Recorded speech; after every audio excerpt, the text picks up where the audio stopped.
Welcome back to Bruins Game Reactions. Boston Bruins lose 6-3 at the hands of the Buffalo Sabres. Far from the biggest talking point of today's games. Alex Ovechkin hits goal number 895, surpassing Wayne Gretzky in total goals in the regular season, and now becomes the NHL leading goal scorer. 31, there's actually a lot of coincidences here. 31 years after Wayne Gretzky broke Gordie Howe's goal record 31 years earlier. So Gordie Howe set his record. 31 years later, Wayne Gretzky broke his.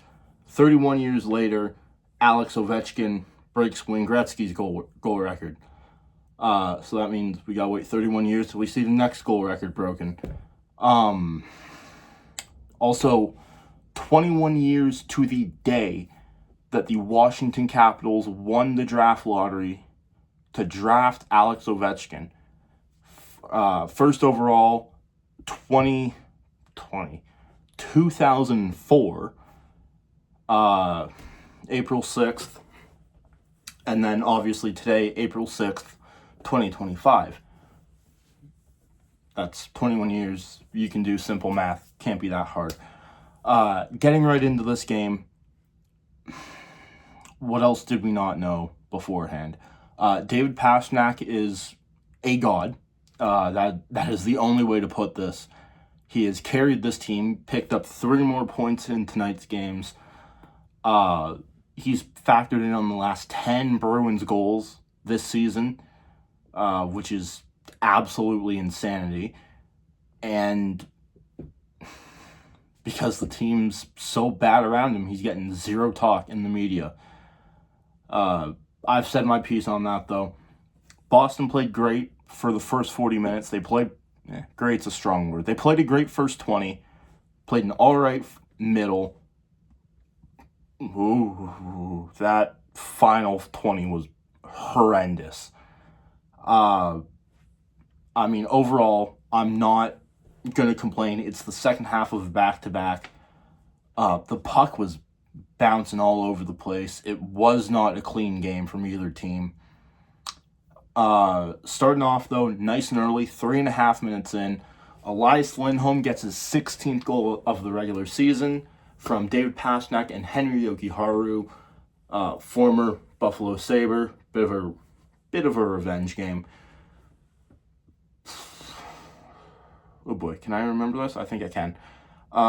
Morgan Geekie comes in, takes the shot, and is deflected wide by UPL right into the corner where Elias Lindholm tracks it down and sends it up to the point where Henry Jokiharju is. Jokiharju sends it down to David Pastrnak in the near dot, and Pastrnak sends it back across the ice to Elias Lindholm, and Elias Lindholm is able to absolutely pull UPL one way, then another, and tuck it home, with Morgan Geekie being an amazing screen throughout all of this, by the way. That line is just absolutely clicking right now. They've scored the past 5 Bruins goals. Past 8 at least. I don't even remember 2 games ago now. They've scored the last 8 Bruins goals, 7 if you don't want to include power play goals. Boy, Morgan Geekie's going to get signed to a big contract. What's even fair value for him now? I mean, it honestly depends. If he continues to play like this, 5x6, 5x6.5 even, I think you don't like that initially, but then come the end of it, yeah, probably not a very bad deal. I'm pretty sure he's a RFA at the end of this season still. Pay him a little bit at least. I mean, he's deserved it. He's almost at 30 goals. I think he's at like 26. Put up, I think, 45, 50 points almost now. He's looked great with Pasta. He's looked great. They've both looked great with whoever the centerman is since Morgan Geekie has stopped getting healthy scratched. Overall, they've looked great with anyone who's been up the middle. Obviously, it was Zaka for 98% of this season, and now they've changed it to Lindholm, which seems to be working even better, so I'm not going to complain about that. Yeah, overall, really solid start to the game. Hoping that they can build off it, and that's exactly what they're able to do. Second goal comes in just over 5.5 minutes left. Morgan Geekie from David Pastrnak. This starts off with a really bad turnover by Buffalo that Boston's able to capitalize on. Bowen Byram has the puck behind his net, tries to send it up to JJ Peterka. It gets up to him, but he can't corral the puck fully, and it kind of bobbles on him, and David Pastrnak is there just outside the blue line, able to pick it up. And a lot of people thought that this was offside in the arena. I have yet to see an angle that proves that it was. It was tight. It was not worth a review, though. I can guarantee that. I honestly believe that it was a good goal, and obviously the NHL thinks the same thing. It was very tight, like I said, with Elias Lindholm clearing the zone. But Pastrnak just tapped the puck in the zone enough. Elias Lindholm cleared. Pastrnak goes in, passes it to Morgan Geekie. Geekie shoots, he scores. Boston goes up 2-0. 5 minutes left in the first period. And it was at this point you start thinking, this team sucks, and now they can't even tank right. Boy, I'm not going to say that's not true, because, I mean, in the first 20 minutes it was.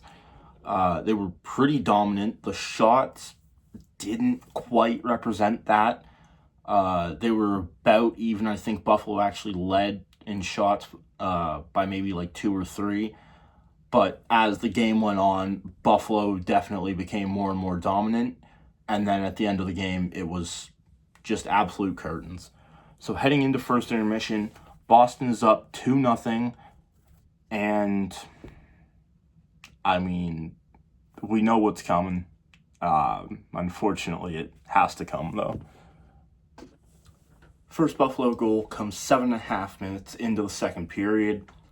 And unfortunately, chaos in front. Korpisalo loses an eye on the puck. It bounces out on him. And Tage Thompson able to capitalize for his 41st goal of the season. Ends up getting a hat trick in this one, unfortunately. Man, that's something I didn't mention earlier. I went to both Buffalo Sabre home games this season against Boston. I've seen 3 hat tricks in person. They're all for Buffalo. Not great. Not great. Boy, yeah. That sucked. That was one where Buffalo was definitely starting to pour it on more. And Boston was trying to hold, and it just got to a point where they just couldn't hold anymore. They end up giving up 2 relatively quick ones, I believe just over 3 minutes apart. This Tage Thompson one, and then Alex Tuck actually gets the next one. Right off the face-off, pretty much, puck goes to Rasmus Dahlin, and he puts it on. Alex Tuck's there with a beautiful tip in front of Korpisalo. Nice screen as well, actually. Nice screen, nice tip, and just like that, lead's gone 3 minutes, not even. And now it's back to zeros pretty much. Hoping you can play from behind effectively, because that's what they were doing. And finally, Boston gets their first power play of the game, the only power play of the game, which should be noted because there were a lot of missed calls in this one. Not just for Boston, going both ways here, there were a lot of missed calls. Yeah, Boston gets their first power play, and David Pastrnak is able to set up Casey Middlestat beautifully, parked right out in front of the net. Very similar to the Elias Lindholm goal from last night's game against Carolina. Just a great shot pass, I guess, if you want to call it that, from Pastrnak. Shoots it on. Middlestat's there this time, and he's able to tip it in, or not even tip it in, bang it in, and that puts Boston back up 3-2 with just under 4 minutes to go in the second period. Unfortunately, though, the lead cannot be sustained, and with with a minute 30 left, Buffalo scores, and they tie it. This time it's Rasmus Dahlin. Alex Tuch hands this puck right off to Rasmus Dahlin. He brings it into the zone, or deeper into the zone rather. Walks it right through the near face-off dot. Rips it home. I mean, my jaw dropped when I saw that goal. That was a beautiful goal from a defenseman who apparently has 15 goals on the year. Not making Elias Lindholm look great there. Man, I mean, what are you going to do on that one, unfortunately? Maybe if your defensemen are spread out a bit more. I've noticed that a lot. They're almost collapsing in on the goalie too much. That's just one that's a skilled player taking a great shot and is able to beat Korpisalo pretty handedly with that one, to be honest.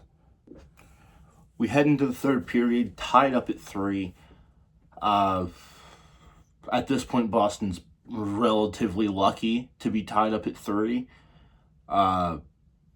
Buffalo just ended up having more gas in this one. They go up 4-3 early. I mean, I knew at that point that the game was done. Boston got a couple more chances. They only got 5 shots in the third period, unfortunately, and that's not going to be good enough. This is the one, Jason Zucker ended up getting it. It bounced off of Korpisalo's glove and into the net. I mean, how do you let a guy get that open on you in a game that's so tight as well? Like, it's 3-3 early in the first period, not even 3 minutes in.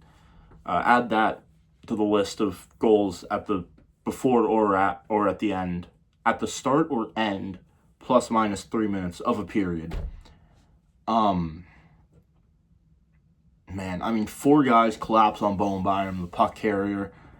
Boy, I should probably stop doing that. Hands it up, sends it across the ice to Jason Zucker, wide open, streaks in, scores. Yeah. Unfortunately, one of those goals that just happens. You hate to see it, though. You hate to see it. Buffalo goes up 5-3, almost 6 minutes into the period. Man, I mean, those first 7 minutes for Korpisalo and Boston weren't great. I'm honestly shocked that a timeout wasn't called for Boston. Kind of felt like they needed one. Maybe that helps you get back into it. Maybe it doesn't. Another bad breakaway given up, unfortunately. And this time, not only does the whole team look silly, Korpisalo gets made to look very silly. Ends up sitting in the back of his crease with, I mean, his legs fully extended outwards, sitting like you do in kindergarten. Sitting like you do in kindergarten, legs completely horizontal, arms just kind of hanging out in front of you. Man, I mean, great pass from Kulich? I hope I'm saying that right. Finds Tage Thompson in the neutral zone behind both Bruins defenders, and he's able to come in and he's able to score. That was a nasty goal by Tage Thompson. Final goal comes under 2 minutes to go. Empty netter. Game's done at this point. Boston Bruins lose 6-3 pretty handedly. Like I said, get outshot 37-20. Fraser Minton did not play great today. Again, Fabian Lysell had a couple chances in this one. He's got to learn to play better man-on-man, especially when he's the attacker. He's had 3 chances now across the past 2 games, and he hasn't buried on any of them. Not saying that that's a bad thing, just something that he could definitely improve on. And who knows, maybe he does in the offseason. Maybe he comes back and makes the lineup at a camp next year. It's all going to depend on where Boston thinks they're going to be. Yeah, that's probably going to do it for this one. I think I covered everything, really. Obviously, Henry Yokiharu makes his return to Buffalo. I feel like that should have been one of the first things I mentioned. I think I did. Actually gets a point before his little video tribute is even shown. I mean, it started out great for him. Ended up with his team losing 6-3. Sometimes that's what happens, though. Boston now re-enters the top 4 for first up in the draft order, temporary order, because there's going to be the lottery and all that. Yeah, that's going to do it for this one. Thank you all so much for watching. Click like if you like. Click subscribe if you enjoyed. And we will be back for the next game.